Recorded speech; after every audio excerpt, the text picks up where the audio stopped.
John. I'm Nitin, founder of Unshackled Ventures, the only pre-seed venture fund for immigrant founders in the US. Nitin, thanks so much for making time join us on the Avi podcast. I was very excited about this conversation coming up, mainly because there's just so much that I want to talk to you about. Your thesis, your even your own background, how it all came about. Before we jump straight to Unshackled, give us a thumbnail version of your career to date. Yeah, it's a compounding effect of a lot of micro decisions. I grew up in India, in Delhi, and when I was up for my first job after completing the CPA equivalent called CA in India, I wanted to take a job that gives me a lot of exposure to the different things that happen in a business, and definitely didn't want a desk job. So I kept looking for that job. I passed on the first 40 job offers until I found that one job at ABB where I would get to experience their 42 different business units and different functions. So, that turned out to be a great decision because it set a great foundation for enterprises, how they operate in different aspects. So from a consumer business all the way to building multi-billion dollar transformers. um, and that took me to Deloitte. Someone at Deloitte noticed what I was doing at ABB and started chasing me down. And so, after 6 months of chase, I met them, and they offered me a job to um, integrate the India practice that they were setting up with the US. I did that, and then the US practice wanted me to come here. That's how I shifted to the US. Um, which turned out to be another great decision. I was very fortunate that I landed in Silicon Valley, loved the culture, loved the innovation that was going on around us, and the speed, which was different from the New York City speed, right? It was more hustle, but also in a different way. And so I built a practice at Deloitte in San Jose, focusing on startups, and that's how I really got into startups. Until then, I didn't really know much about what's this process through which big companies come about. Did that for about 4.5 years. A lot of companies that I worked with went public, went through M&A. All of this work was strategy and finance related. One of my clients was Chegg, which was started by an immigrant founder as well. The day after he got his green card, he started Chegg, the company that's now public. And while I was at Deloitte, he asked me if I would join him at his next startup and run strategy finance there. So I took that offer, and from that, spent 2.5 years there. Last 6 months of my work there, I was moonlighting on a concept, trying to figure out if there's legs. And once we had a few paying customers, the co-founders decided we should go full time, and I was the only one who was on an H-1B. So that's when that question of how do I go full time became relevant. Led to a whole journey of figuring immigration out. That was the first time someone told me in the US, you can't do this. This is the land of you can do whatever you want to do, right? And so that led to the discovery process that ultimately became the origin for Jackal Ventures. So I would say the career path has been very fortuitous, really organic in a way that the only jobs I interviewed for, fortunately, were my very first job, and after that, it's been one thing leading to another. Well, that's super exciting, and what a journey. I appreciate you sharing that with us. Definitely, resonates on so many levels from the immigrant perspective, coming from, also from Kazakhstan into US and following the corporate ladder. And then mine was a little bit different in the sense I had to learn how startups and fundraising, all of that works simply by just doing that. Funding, Yeah. launching my own startups, successfully failing a lot of them. And essentially, kind of that path led me to angel investing, which, I'm very active in right now. And we have our own mini kind of SPV with a group of Right. my network that we invest together. But from from a similar path, you went working on startups, so you got exposure into that, and your vision was to build your own fund. So walk us through that process as you were transitioning. You made the decision, you had that, the thesis around immigrant founders, which I want to talk to you a little bit separate. But in Yep. terms of launching your own fund, what did that process look like? Because it's not something you hear every day. Entrepreneurs or people just launching their, venture funds. Yeah. It's a very unique space. I've been reading a lot about it, but it's not something as common as launching a startup. Tell us a little bit more about it, that process. What are some of the challenges that were very, that you did not predict? What were some of the risks that you couldn't even, think of? Just tell us a little bit more about that. Yeah, that's a great observation. Among a lot of unexpected twists in my life, I never thought I would be a VC. And even when we started Unshackled, we didn't think we're becoming VCs. My dad was a small business owner, so I got to learn a lot of the small business operation working with him, then working at enterprise like ABB, and then working for or at startups once I came to the US. Um, the VC roadmap was never on the charts, but ultimately, when we started envisioning the solution that Unshackled would be, which was all, with the founder at the center of it, right? So, by with the immigration friction that exists, the founder is the one who loses the time, and time is that one thing that you just can't buy enough, right? So we kind of looked at it from a perspective of what can we do to amplify the founder's time. That solution became a combination of R&D lab and what is a VC model, because we didn't want to charge founders a service fee for what we were doing for them. So then we looked at what's the other way to monetize this, and turns out that the VC model is the best way to monetize a founder journey, because you have a lot of risk up front, a high reward down the road, and with what you do, you want to be a part of that entire journey. So that was kind of this unexpected oh shit moment for my partner and I. Is like, we were customers of VC till now, and now we're becoming one. But the ethos of how we've built Unshackled till now and how we continue to build is very startup like. It's not going to be the scale that a software startup sees, but it's a kind of this small, medium-sized service business with very high focus on customers.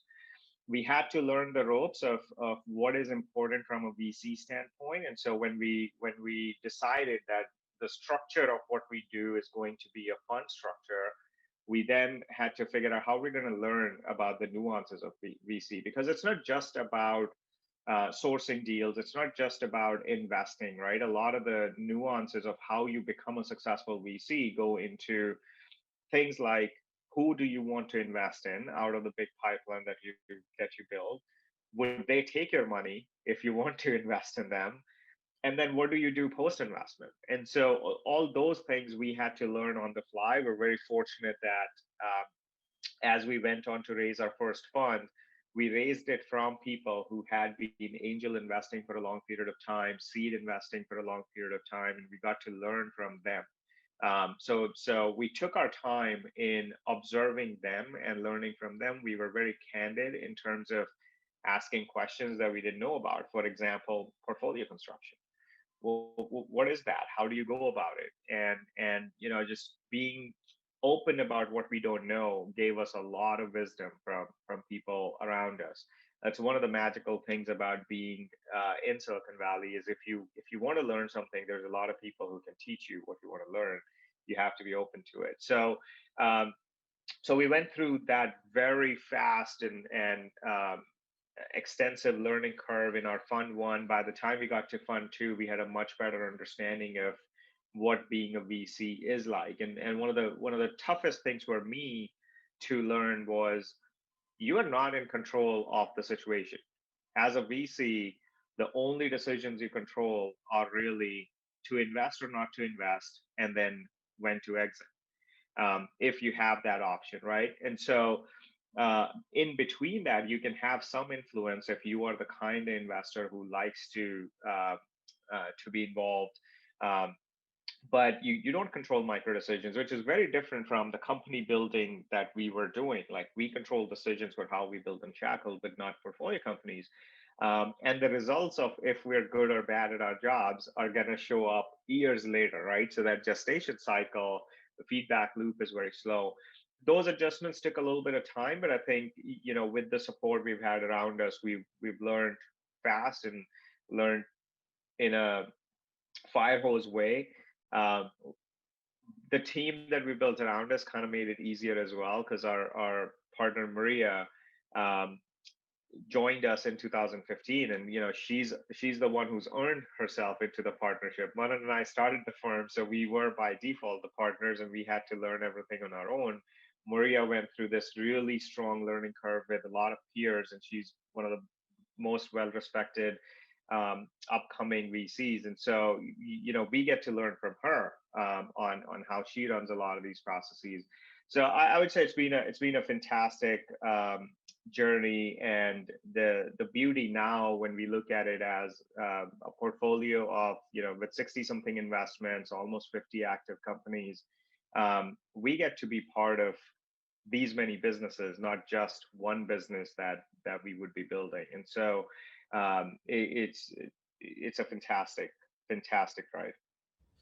Well, that's definitely, and it seems like a very exciting and, unpredictable journey as well, going through that decision-making process.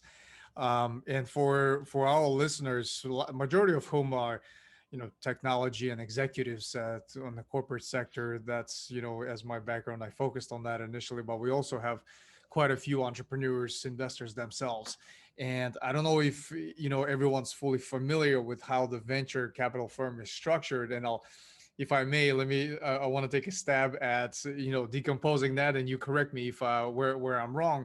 Where a venture capital firm typically raises multiple funds. Typically starts with a fund one, working with high net worth individuals, whom refer to as LPs, limited partners, and it's essentially a very similar process as I would raise for a startup, where you pitch your vision, you pitch your deck, you pitch your approach and strategy.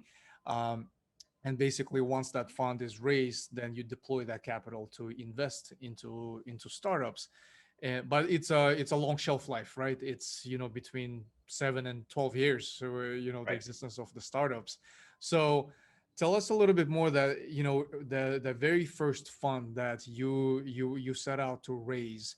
I'm not sure how much track record you actually had at the time as an investor, but I would say, majority of fund managers who raise their original funds don't have a lot of track record.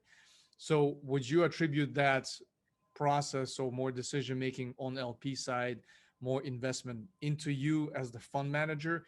Tell us a little bit more about that process. How hard was Yeah. it? I talked to so many fund managers in the past, and I hear some stories between 500 to 2,000 meetings in a year. It's some mind blowing stats. Yeah, they're definitely doing it better than us, I would say. Look, I think for us, it was for the first one, it was very much what you said. It was a startup like pitch, which is you're investing in the founders and the strategy and the product that we're building, because the founders are going to buy that product. Founders are our customers. Um, but I would say generally from a landscape standpoint, I think there are uh, largely three ways in which you enter VC or you start your own fund. And the most prominent, most traditional, conventional way is the apprenticeship model, right? So for the longest time, VC's been an apprenticeship-based industry. So you go join a firm, you learn there, and then when you're ready to start your own shop, you step out and you start your own shop. If you think of it, a lot of the professional services um, firms are born that way, right? You think of law, you think of banking. That's been the path. It's worked.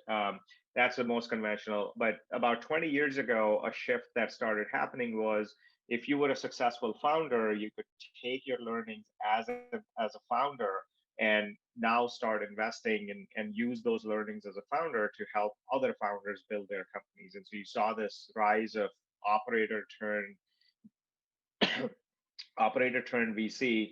And then there's a very small group of accidental VCs, I would say, where we fall is in this accidental VC where we started with solving a problem. Turned out VC model was the best way to structure that. Um, And I think that model only works when your customer is founders and you have a very unique product to sell. Otherwise, you go through the apprenticeship model or the successful founder turned VC model. Um, when you take a path like ours, it's best to approach it as a startup. You raise your small, sort of call it the pre-seed equivalent round to prove the key hypotheses, right? When we started, the key hypotheses that we went in with was number one, that immigration is a big pain point, and if we're solving that, founders are going to want to buy that product. Number two, that we can actually build a product, which means we can solve for the immigration impasse that we're talking about.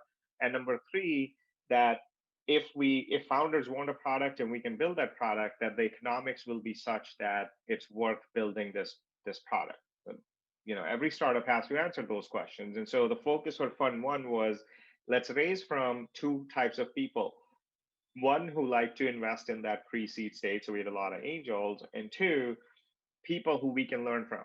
So we had a lot of VCs from seed stage to Series A VCs, and we told them, look, what we are doing is expanding the pie of entrepreneurs.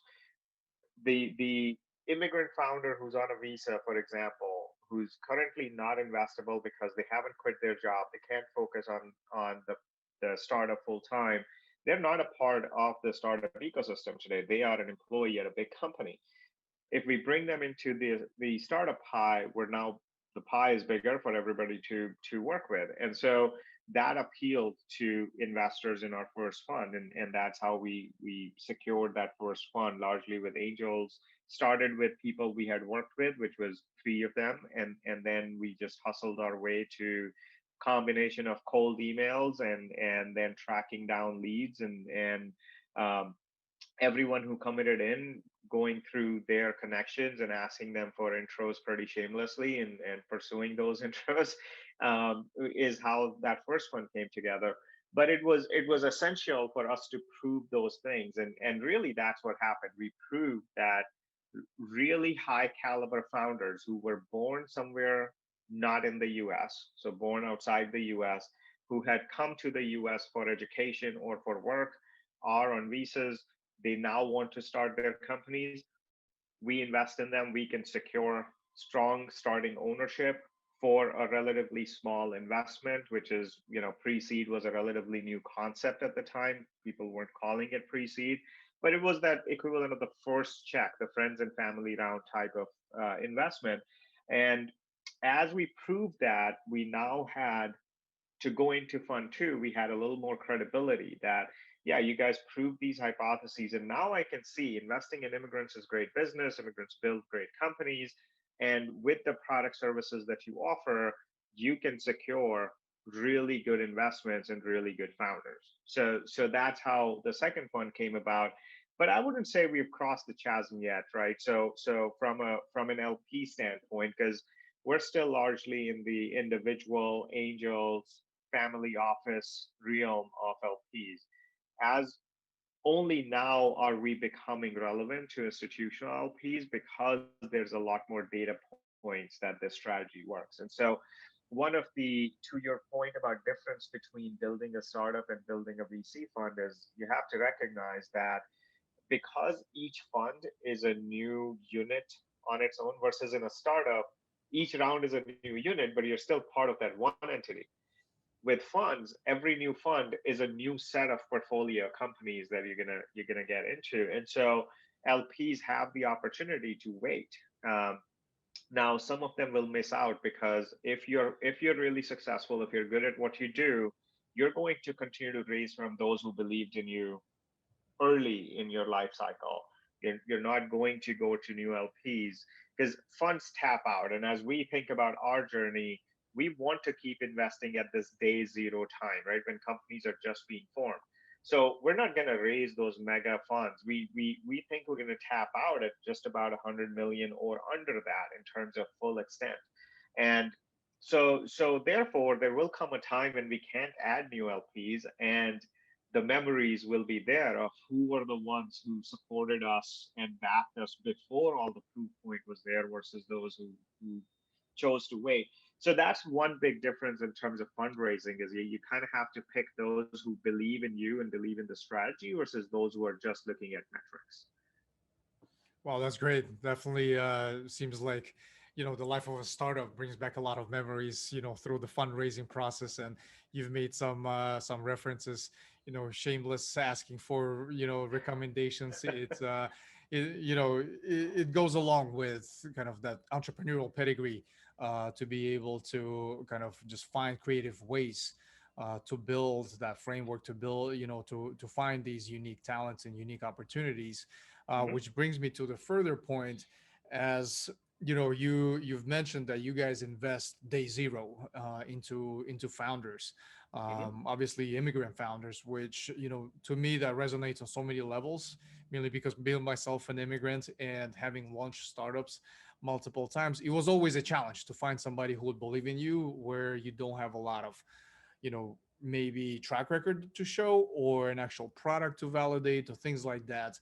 So I used that experience into forming kind of some of my own strategy and thesis, so to say, when I invest into startups. Where for me it's important to look at kind of the almost the digital breadcrumbs of the founder, and to look at their history. Like what were some of the things you've done, let's say in college? Yeah. Did you join the club or did you build a club? Were you you know were you a navigator? Were you a cartographer? Did you create the map for others to follow? So that Yeah. matters a lot to me from that perspective. And then kind of the entrepreneurial pedigree that I've referenced to in terms of what have you done before. I think that's very interesting. I'm curious to hear your thoughts on how do you approach that as you start talking to some of the very interesting founders on day zero. What are some of the evaluation criteria that helped you improve your batting average when it comes to making those extremely early investments? Yeah, great question. Great, also context on how you think about it. Look, we're still learning, so we don't know if we've really perfected the art. But if directional indicators are anything to go by, we believe our playbook is working. And so one of the things that when we started investing, we looked at was nobody really invests until there's some social signals. And there's some investors who will say we only invest in people. Almost all investors say we invest in people. But the question really is, you invest in people plus something. That plus something is either a social signal from where you work, the universities you went to, or social signal from you have customer traction, you have user data. So it's kind of people plus something. What we're investing in truly is about 67% of the times we incorporate the companies with the founder. So not a line of code has been written. There are no customers or users. So it's really the people you're investing in. And so we asked ourselves, how do we evaluate if these founders, what is a startup, but it's really a team of two or three founders, if we should invest in them? And the answer that came back was, do we believe that these can be company builders, large company builders in the future? Not based on what they have done, but based on the distance they have traveled. And that is, it's very subjective. There's no like formula that we can write about. If X, Y, and Z happen, we should invest, and if not, we shouldn't. It's a subjective thing, but trying to practice that, we learned that we were talking a lot more about the founders and a lot less about the business model, the product, the customer. And that allowed us the opportunity to go into some of the things that you just referenced, which is you were born on a coconut farm. Today, you're building a VC backed company in San Francisco. How? Like, what transpired in between? But the opportunity to get to know that this founder was born on a coconut farm only comes about when you really engage into, tell us about where you're coming from. Where did you start? Where are you today? Um, and I think we practice that so much that even the newest team members that we bring about, they, within a few pitches, they see that the flavor here is more about the people and less about the business. We do talk about the business because we want to invest in things that will hit escape velocity, or in other words, we don't want to invest in things that are not scalable. However, we also know that most of the times these products and companies change widely, and markets evolve. If you're backing the right founder, and you know that the founder has ambitions to solve big problems, you know that they're not going to waste their time on incremental small things.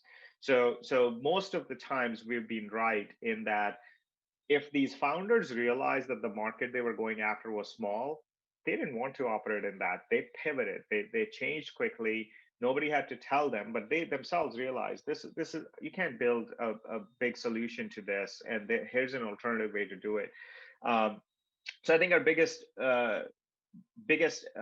asset has been building this muscle around get to know the people and see if we can pick signals that indicate that they can be big company builders in the future. And that applies to almost all first time founders that we invest in. Some come with pedigree, worked at Stripe, worked at Airbnb, worked at Google. And so you can go, okay, there's been some level of validation of their execution capability, but not as a founder, as an employee of this big organization. So you still have different questions to ask on how they operate when resources are very limited. Other times you have founders that didn't go to Ivy League schools, that didn't work at big companies, maybe dropouts from high school, and there you're asking very different set of questions, and but you're still trying to get to this one thing is, do they value their time? Will they waste time on small things? Are they coachable? Are they self-aware with respect to their strengths and not strengths? How resourceful are they? What could they do to maximize all the resources that are around them? And how likable are they? Are they going to be people who can recruit really competitive talent? Because likability is one thing that doesn't get talked about, but it really comes down to, in working with people, just, are you likable or not?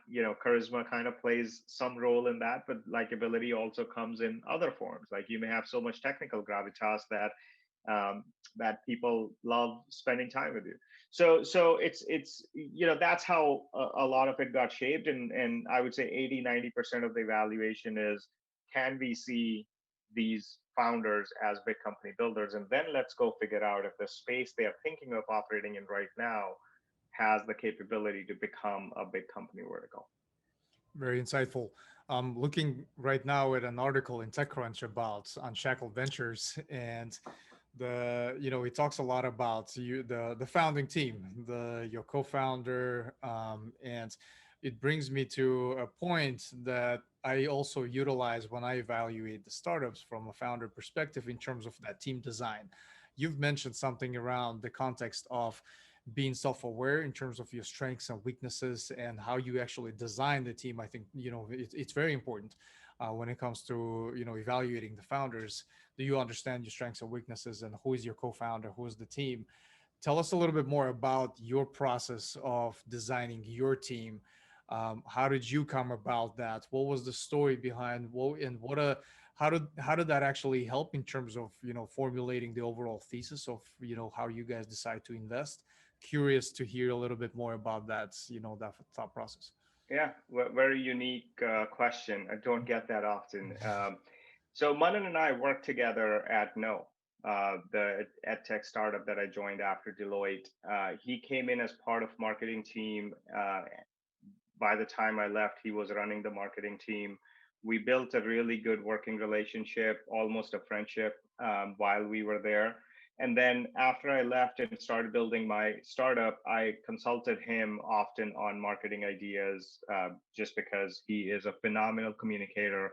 Um, and so we had a really good working relationship. Coincidentally, after No, he was born here in Silicon Valley to immigrant parents, and so he didn't have to really think about immigration and visas until he started a company with a visa holder co-founder. And so he went, as an American, he went through the same sort of friction points as I was going through for myself, and we reminisced about it. So when I told him what I'm conceptualizing, he immediately was drawn into it. And my mental model about Manan as a co-founder partner was he has a very different analytical framework that I do. He's a very different personality than I am. We complement each other more than we overlap with our thinking. And what it translates into is um, we the same problem set will approach in very different ways and come out with a similar or similar-ish solution, but from different points. And that gives us the capability to counter each other really well, knowing that we trust each other, we respect each other's viewpoint a lot. There's also a very strong um, emotional intelligence difference between us. I am much more of a logic and rational decision maker, and Manan is amazing with his emotional intelligence, emotional quotient. So he compliments me a lot on appreciating just culturally the way I grew up. Emotions and feelings weren't a big thing that you need to care about, and so I still am working on that aspect of myself. But he compliments me really well on, oh, maybe if someone's asking for this, they're coming from this place, and let's understand those feelings. And so he's amazing at that. So that complementary analytical framework, emotional framework, gave us a really good starting point. And so then when we started looking at team members, we were like, we absolutely don't want to hire people like ourselves. That's the worst thing we can do. And one of the things somewhere subconsciously I learned in my career was I don't want to be the smartest person in the room. So I always kind of found ways to be around people who were all much smarter than me, and I was always learning from them. And that's kind of the case with how we've built our team here. Is everybody we hire has an element of being smarter than I am. So as long as I can confidently say I am not the smartest person in the room, I feel good. I feel good about our team. So when we brought on Maria, who's a refugee from Colombia, grew up in Orlando, Florida, um, she similarly, and she has a policy and communications background, and so she has a completely different way of looking at things, and so that started complementing us well. We brought on Sarah, who's grew up in Cleveland, Ohio, so again, her perspectives are different than ours. And so as we continue to build our team, it's an extremely diverse team, not just in gender and race and where we come from, but in thoughts. And we built a culture where nobody is judged for their ideas, nobody is judged for their opinions.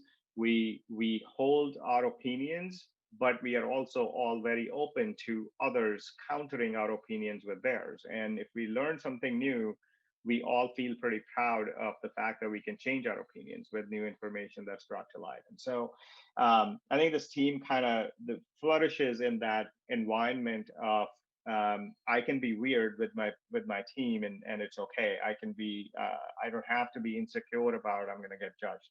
I hope as we grow, we can keep that culture and continue to get more diversity into our team. Right. I love the framework of hiring for strength versus the lack of weakness, which is something I've picked up in Ben Horowitz's book, "The Hard Thing About the Hard Things," which was eye opening when it comes to interviewing and Yeah. talent acquisition in general, because we always tend to focus so much on the past experience when we hire, and it's such a flawed approach. Because I was recently talking to an executive from Amazon, and she made it very clear in terms of improving your batting average when you interview, when you hire, really focusing on that particular strength that's missing on the team. And to your point, which is very unique in the sense, not being the smartest person in the room and trying to surround yourself with that diversity from that perspective, which actually, the whole reason I launched this podcast is for that particular exact reason. I wanted access to people who are much smarter, much more connected, much more successful than Well, me. sorry to disappoint you today. No, it's actually one of the better ones. Absolutely. But you're right. I mean, like the approach has to be in an industry that's largely about outliers. You have to play to win. You can't play to not lose, right? If you're playing to not lose, you are going to lose, and we're playing for wins. And so we're aggressive about hiring for the upside. And if we see that we that the upside is not there, then we work with the person we hire to figure out where they would be most successful and try to get them to that place.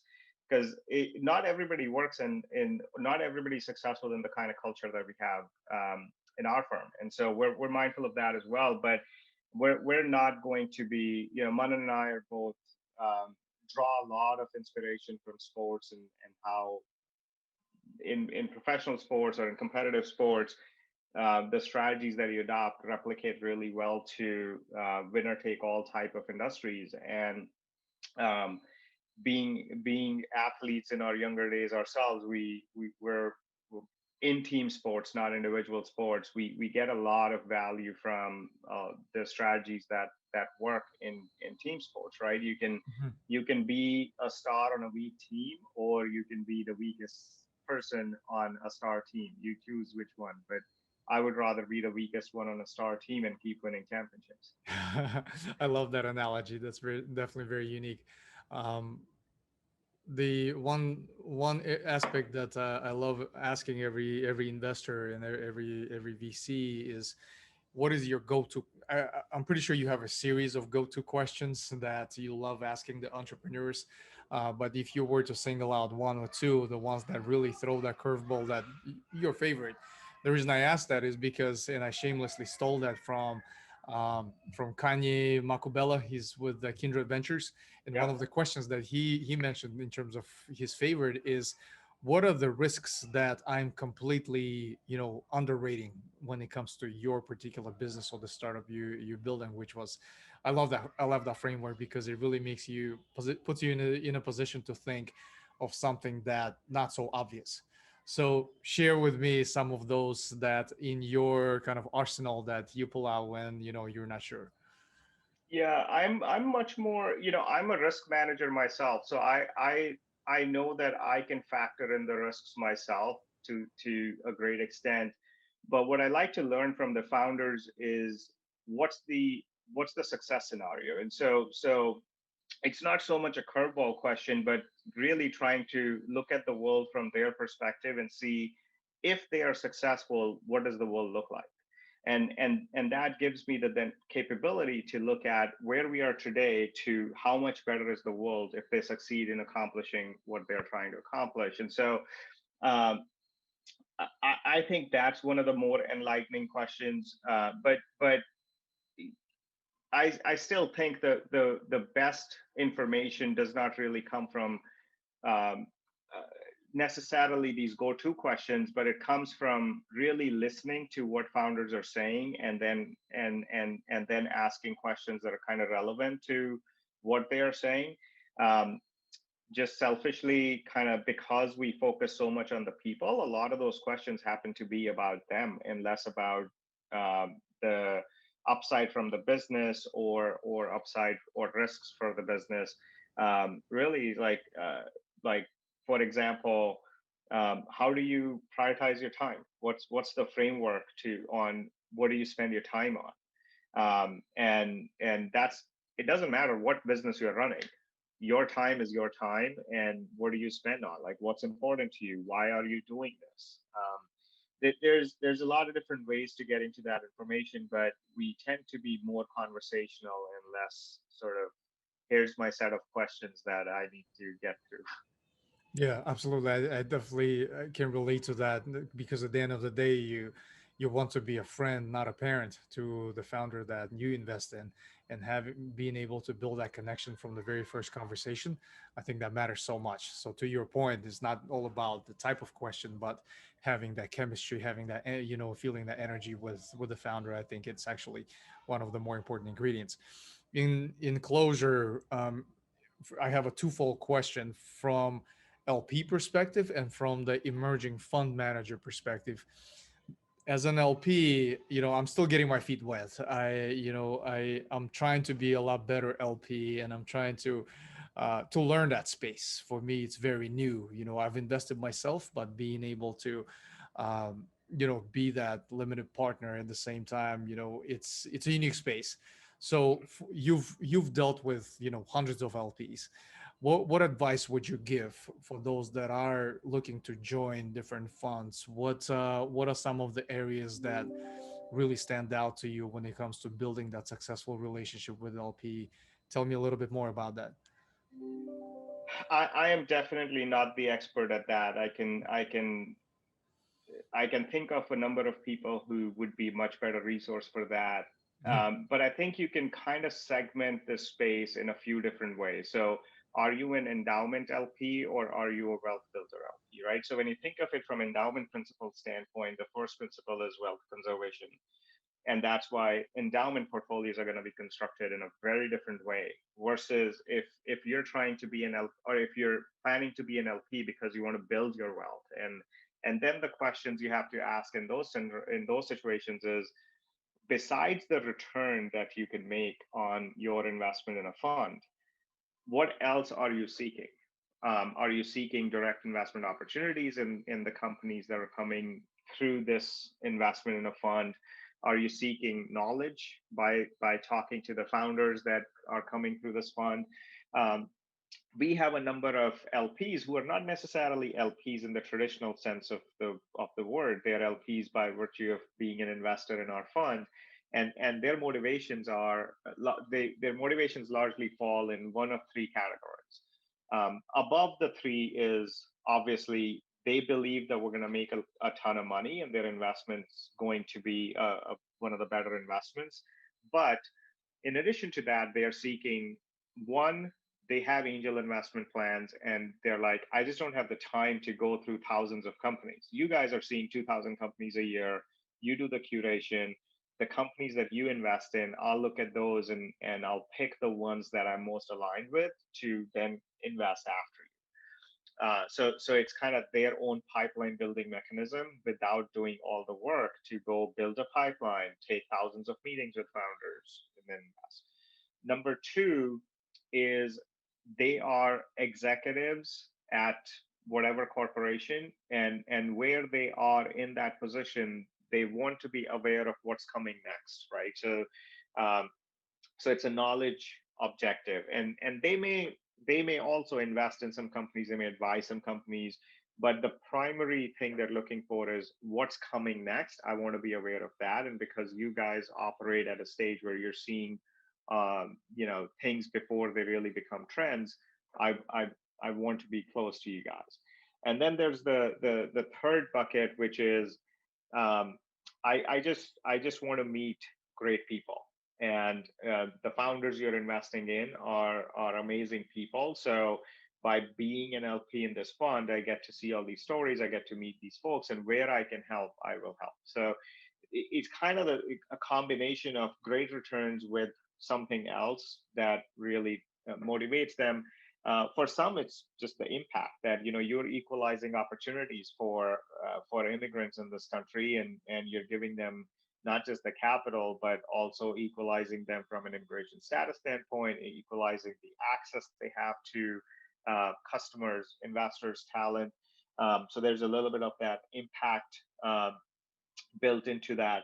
And so if that's the case, then for you as an LP, I would say kind of figure out what your priority order is in achieving what objectives you want to achieve, and that'll give you a good framework to say, if I'm backing someone and backing their strategy, how well does that align with my goals? Because as an individual or through the syndicate taking LP positions, chances are you're not writing the institutional size, 7, 8, 9 figure checks. And so um, in that scenario, it's best to be upfront about this is what I this is what I want to accomplish, and see how every fund that I meet, how does that align into what I want to accomplish.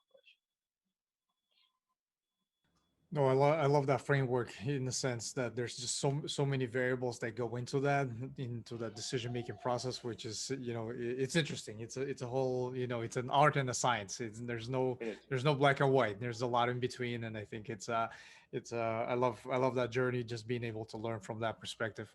Um, then last but not least, who are some of the the role models or the kind of the VCs in your space that you really look up to, that you try to, you try to learn from? Give us some examples from that perspective. Would love to hear that.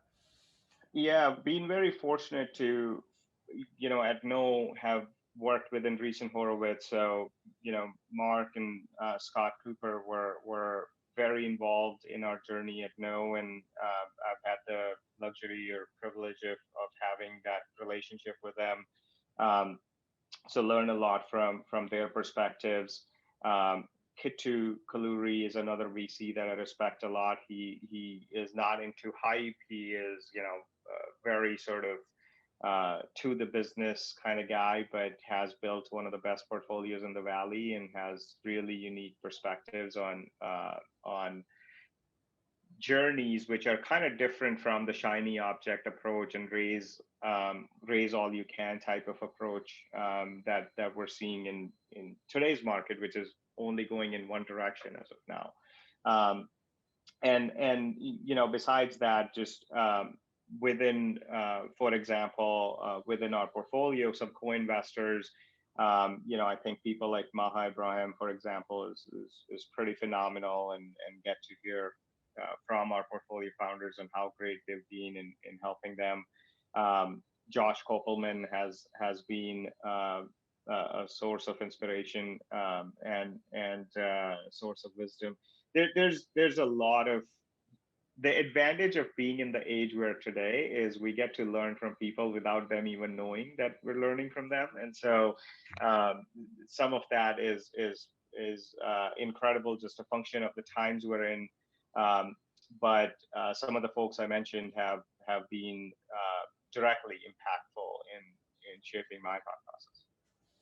Look, you've been so generous with a lot of information today. I can't thank you enough for a very short, insightful conversation. I personally learned quite a bit from this. What I love doing with a lot of guests on the pod is doing follow-up recording in about a year to see how much have changed. We revisit the conversation from a year ago, and basically take a look at what are some of the things we've covered, if still applies. So I'm definitely looking forward to doing that with you, and I really appreciate your time today. That was a great conversation, very insightful questions.